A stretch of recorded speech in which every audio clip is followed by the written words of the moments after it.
ಮಕ್ಕಳಿಗೆ ಹೆಚ್ಚು ಆಘಾತ ತರ್ತಕ್ಕಂಥ ಕಾಯಿಲೆ ನಾವು ನೋಡ್ತಾ ಇರೋದು. ಅದರಿಂದ ಸರ್ಕಾರ ಕೂಡಲೇ ಇದ್ರ ಬಗ್ಗೆ ಎಚ್ಚರಿಕೆ ಗಮನವನ್ನು ಕೊಡಬೇಕು ಅಂತ ಹೇಳಿ ಸರ್ಕಾರಕ್ಕೆ ನಾನು ಆಗ್ರಹವನ್ನು ಮಾಡ್ತಾ ಇದ್ದೀನಿ.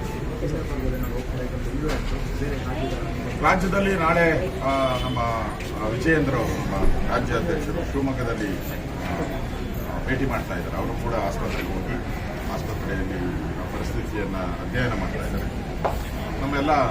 ಎಲ್ಲರಿಗೂ ನಮ್ಮ ಪ್ರಮುಖ ನಾಯಕರಿಗೂ ಸೂಚನೆ ಕೊಡ್ತೀನಿ. ಎಲ್ಲ ಕಡೆನೂ ಹೋಗಿ ವಿನಂತಿ ಮಾಡ್ತೀನಿ, ಎಲ್ಲ ನಾಯಕರಿಗೆ ವಿನಂತಿ ಮಾಡ್ತೀನಿ, ಎಲ್ಲ ಕಡೆನೂ ಹೋಗಿ ಒಂದು ಅವೇರ್ನೆಸ್ ಮಾಡಬೇಕು. ಸರ್ಕಾರ ಇದು ಜನ ಕಷ್ಟದಲ್ಲಿದ್ದಾಗ ನಾವು ಬರೀ ಹೇಳಿಕೆ ಕೊಟ್ಟರೆ ಆಗಲ್ಲ.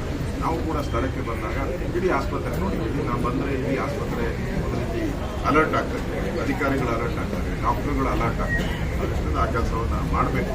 ನನಗಷ್ಟೇ ಆರೋಗ್ಯ ಸಚಿವರಿಗೆ ನಾನು ಕೂಡ ಆಗ್ರಹ ಮಾಡ್ತಾ ಇದ್ದೀನಿ, ಎಲ್ಲ ಜಿಲ್ಲೆಗಳಿಗೆ ಹೋಗಿ ಭೇಟಿ ಮಾಡಿ. ಸಂಕಷ್ಟದ ಕಾಲ, ಎಲ್ಲ ಜಿಲ್ಲೆಗಳಿಗೆ ಹೋಗಿ ಭೇಟಿ ಮಾಡಿ. ನಾನು ಆರೋಗ್ಯ ಸಚಿವನಾಗಿದ್ದಾಗ ಚಿಕ್ಕನಗುಡಿಯ ನನ್ನ ಜ್ಞಾಪಕ ಇದೆ. ನಾನು ಗುಲ್ಬರ್ಗಾದಲ್ಲಿ ಮೀಟಿಂಗ್ ಮಾಡಿದಾಗ ರಾತ್ರಿ 3 ಗಂಟೆ ರಾತ್ರಿಯಲ್ಲಿ ಅಲ್ಲಿ ಎಲ್ಲ ಇಡೀ ಜಿಲ್ಲೆಯ ಅಧಿಕಾರಿಗಳ ಸಭೆಯನ್ನು ಮಾಡಿದ್ದೇನೆ. ರಾತ್ರಿ 3 ಗಂಟೆ ಅಂದರೆ ಎಲ್ಲ ಕಡೆ ನಾನು ಪ್ರವಾಸ ಮಾಡ್ತಾ ಇದ್ದೇನೆ. ಪ್ರತಿ ಅವರನ್ನು ಕೂಡ ಜಿಲ್ಲೆಗಳಿಗೆ ಭೇಟಿ ಮಾಡಿದಂತೆ ನಾನು ಆರೋಗ್ಯ ಸಚಿವರಿಗೆ ನಾನು ಆಗ್ರಹ ಮಾಡ್ತಾ ಇದ್ದೀನಿ. ಅಲರ್ಟ್ ಮಾಡೋದು